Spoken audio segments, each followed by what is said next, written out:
அண்மைச் செய்தி. கொடைக்கானலில் நடைபெற்ற ஜனநாயகன் படப்பிடிப்பை முடித்த பிறகு சென்னை செல்வதற்காக மதுரை விமான நிலையம் வந்தடைந்தார் விஜய். தொண்டர் ஒருவர் சால்வையுடன் விஜயை சந்திக்க வந்த நிலையில் தாக்க வந்ததாக நினைத்து பாதுகாவலர் துப்பாக்கியை நீட்டியதாக தகவல் வெளியாக இருக்கிறது. இது குறித்தான முழு விவரங்களை வழங்கவிருக்கிறார் நமது செய்தியாளர் பாலமுருகன். பாலமுருகன், என்ன நடந்தது? முழு விவரங்களை பகிரலாம். நிச்சயமாக இன்று கொடைக்கானலில் படப்பிடிப்பை முடித்துக் கொண்டு இன்று மதுரை விமான நிலையம் வந்த தமிழக வெற்றிக் கழகத்தின் தலைவர் விஜய் அவரை தாக்குவதற்காக அவரது ரசிகர் தொண்டர் ஒருவர் அவரை நெருங்கியுள்ளார்.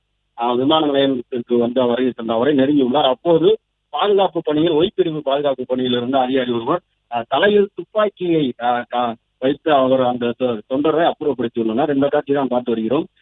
தற்போது அவர் மீது விஜய்க்கு உயிருக்கு அச்சுறுத்தல் ஏற்படும் வகையில் யாராவது ஒரு நபராக இருந்தால் அவர் மீது அப்படி ஒரு நடவடிக்கை எடுக்கலாம் என்றும், அனைவர் மீதும் இது போன்ற ஒரு அந்த துப்பாக்கியை காட்டி அச்சுறுத்தல் என்பது இது வந்து துறை ரீதியான நடவடிக்கை எடுக்கப்படும் எனவும் தெரிகிறது.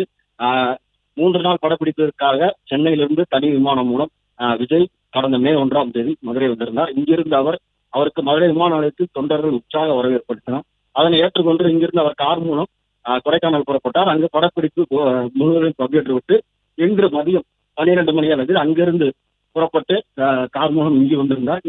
இன்று ரசிகர்களுக்கு அனுமதி இல்லை. காலையிலிருந்தே காவல்துறையினர் தீவிர விசாரணை பரிசோதனைக்கு பின்பு பயணிகளை அனுமதித்து வந்தனர். இந்த நிலையில் ஒரு சில பயணிகள், ஒரு சில ரசிகர்கள் மற்றும் போலீசாருக்கு தெரியாமல் அங்கே நின்று இருந்தனர்.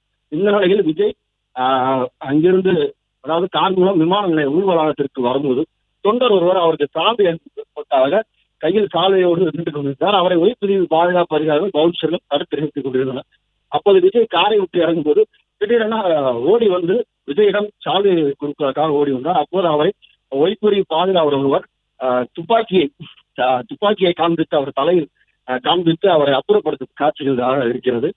பவுன்சர்கள் அவர்களை அவர் தொண்டரை அப்புறமாக தூக்கி அவரை விரட்டி அடித்தனர். இந்த காட்சி தான் தற்போது பெரும் பரபரப்பை ஏற்படுத்தியிருக்கு.